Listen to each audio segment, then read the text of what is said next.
नाही, मतदार हुशार आहे, मतदार गोंधळलेला नाही, मतदार हुशार आहे. मतदाराला राजकारण्यांविषयी प्रचंड संताप आहे, चीड आहे याच्यामध्ये आत्ता.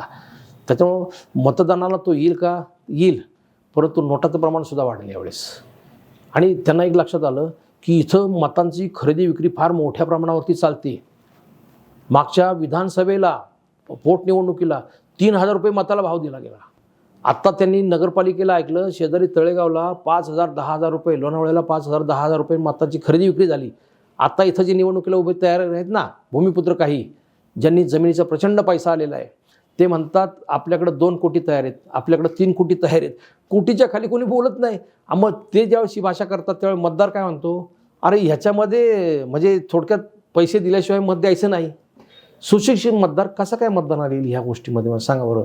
तो विचार करतो ना 4 वेळा की मी दिलेल्या मताची जर किंमतच होत नसेल तर काय मतदानाला जाऊ. हे नैराश्य मतदारामध्ये आहे, ते बोलून दाखवत नाहीत. PCMCचा अर्थसंकल्प आपण बघितला तर तो 9,675 कोटी रुपयाचा आहे. हो बरं. आणि तुमच्या सांगण्यातून सगळा भ्रष्टाचार आणि हे सगळे दिसत आहेत, त्याला जबाबदार कोण आहे, प्रशासक का राजकारणी, काय वाटतं तुम्हाला? आणि नागरिकांची भूमिका काय असली पाहिजे? नाही, नागरिकांची भूमिका याच्यामध्ये काही नाही. नरोवा कुंजरोवा कोणी काही करत नाही, त्यांना ते कोणत्याच लक्ष देत नाही.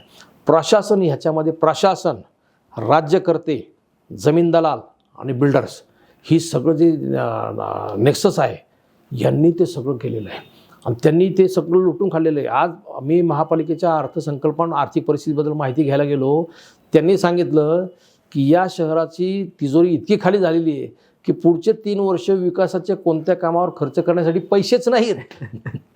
कर्ज काढावी लागतात, म्हणून 15,000 कोटीची कर्जाची प्रकरणं पाईपलाईनमध्ये आहेत. म्हणजे प्रशासक म्हणून शेखर सिंह यांनी 3 वर्षामध्ये, गेल्या 40 वर्षामध्ये झाली ना एवढी मोठी लूट तिजोरीतली केली. मी जाहीरपणे सांगतो हे, कारण का ते दिसतंय सगळं प्रचंड.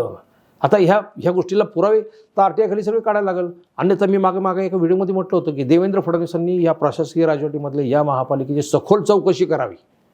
ती चौकशी केली ना तर भाजप उलटं पालटं होईल भाजपचं सर्व. पण ते व्हायला पाहिजे ना, नाही होत.